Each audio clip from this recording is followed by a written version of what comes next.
Our last clue was the Boxer Codex, illustrations of ancient Filipinos from 1590 and confirmed in history, but that gold has been found in archaeology now. Welcome to 100 Clues. The Philippines is the ancient land of gold, known as Ophir in the Bible and history. No, it's no fable, and this has already been proven in full in the God Culture's Solomon's Gold series. At the request of many viewers, we have pulled out 100 clues from this research in which we will highlight briefs of the most compelling points. And yes, there are over 100. These videos are for those who have not had time to watch Solomon's Gold series, and they make it easy to share to friends and family, especially skeptics. This brief video cannot replace that 50 video series, nor prove the way that it does, but this will be very effective nonetheless. So go there for the full evidence, but now part 5 of our series 100 Clues. The Philippines is Ophir, one clue at a time. According to the Asian Society, when Filipino worker Berto Morales was digging on a government irrigation project in 1981, he literally struck gold. But what he found that day was worth more than its weight. He had uncovered evidence of a lost civilization. Could you imagine that? Maybe we should all be doing more looking around the Philippines. Most objects trace back to the kingdom of Butuan, a still scarcely understood civilization centered on the island of Mindanao. Now, this is trying to box the narrative in. We don't like this, but we'll read it. That rose to prominence in the 10th century before mysteriously declining in the 13th. But it took more than 7 centuries for the objects to be found, and once they were, they wouldn't be seen in the West for another several decades. I'm not sure why it matters whether they're ever seen in the West, to be frank, but we'll keep reading. This reference ignores the Boxer Codex, which illustrates these rare pieces being worn by peoples on Luzon, in Visayas, and in Mindanao, not just in Butuan. So no, it's not a narrative specific to Butuan, though that is where this find was, and though the Butuan area is a hotbed for archaeology, that is for sure.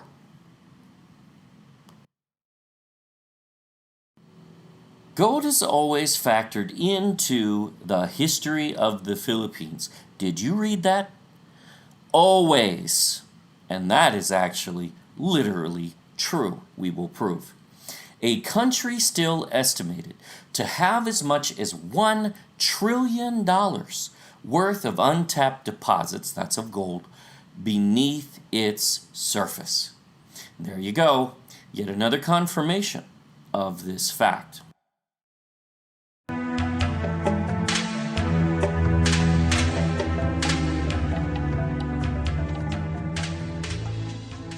Sa paglipas ng mga taon, ang mga sinaunang ginto na nahukay sa Surigao ay nauwi sa kamay ng mga dealer at palihim na naibenta sa mga maperang kolektor. Ang iba ay napunta pa nga sa ibang bansa. Some of these gold objects had found their way in European collections already. Men and women both wore jewelry. Actually, the men... Si Dr. Florina Baker ang dating direktor at curator ng Gold of Ancestors ng Ayala Museum. Sa tansya raw ng mga eksperto, ang makalaglag pangang gintong nahukay ni Berto ay hinubog noong ika-10 hanggang ika-13 siglo. Ibig sabihin, ginawa ang mga alahas 300 taon bago pa man napadpad si Magellan sa Pilipinas. Ani Baker, marami na raw siyang nakitang hukay na ginto o archeological gold mula sa Pilipinas, pero walang hihigit pa sa kasalukuyang exhibit. Nothing of this scale and magnitude and magnificence has ever been seen. Isuot ang sacred thread para madama ang bigat nito.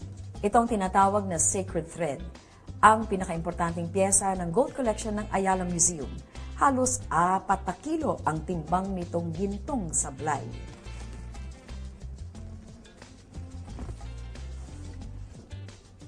Wow! Uy, napakabigat. Uy, magkakakalo ka nito. Ang bigat. Wow! Can you imagine? People actually wore that sacred thread. She hunched over as soon as she placed it on her shoulder from the weight. Just as we covered in the last clue, these were handed down for centuries, so no, they cannot date gold. They cannot say the Surigao gold that those pieces, which were likely handed down for many centuries, are dated to 1000 to 1300 AD, because you cannot date gold. They have no such process. That is unscientific.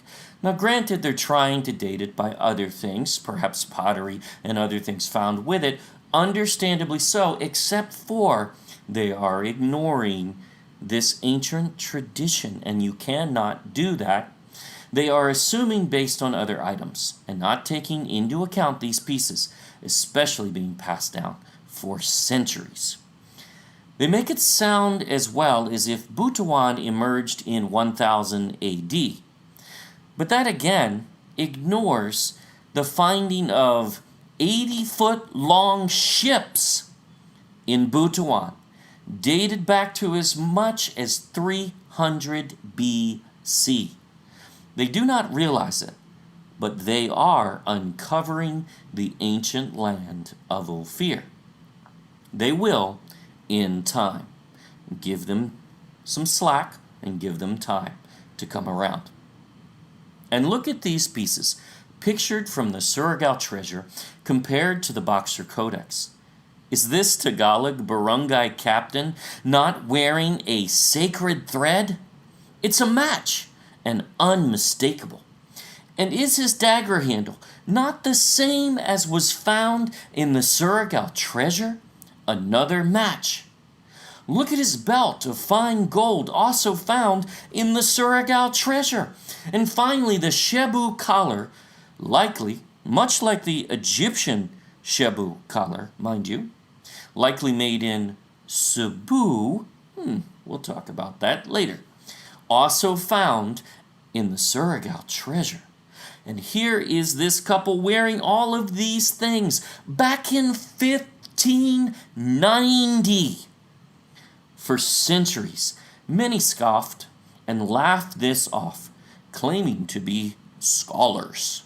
However, now the scholarship is finalized, full circle, and this is fact. And anyone not accepting this as fact now is really no scholar at all. Notice, this was not found until 1981. You will find this as a recurring theme. Why? The Philippines is awakening, because it is time for it to awaken. We'll cover that. Yahuwah God has not forgotten his people. Just wait till we get to the biblical case for Ophir, because that alone will blow your mind. We're only dealing with the gold at the moment, and that's it. As we keep saying, there is no debating the Philippines is the land of gold in all of history. No one can debate that. After just 5 short videos, there really is no doubting that the Philippines is the ancient land of gold, and no one else qualifies, nor does anyone else have this history. And we've hardly even started this series yet. It is time this knowledge be restored. For those about to comment in ignorance, yep, we always get them, we dare you. Go watch Solomon's Gold series by The God Culture, the original channel to prove the Philippines is in fact Ophir. Even here, we are breaking these into sound bites and clear points. But watch how all 100 clues tie together in history, the Bible, science, geography, language, etc. And this series will blow you away. Thank you for watching 100 Clues. Please subscribe to our YouTube channel. Don't forget to click the bell. If you wish to skip ahead, go to the God Culture YouTube channel and watch their Solomon's Gold series in English or Tagalog, now available. There will also be a link on the next screen. We can know this truth and be confident. This belongs to the Philippines and no one else. And this is why no one can disprove this. Until next time.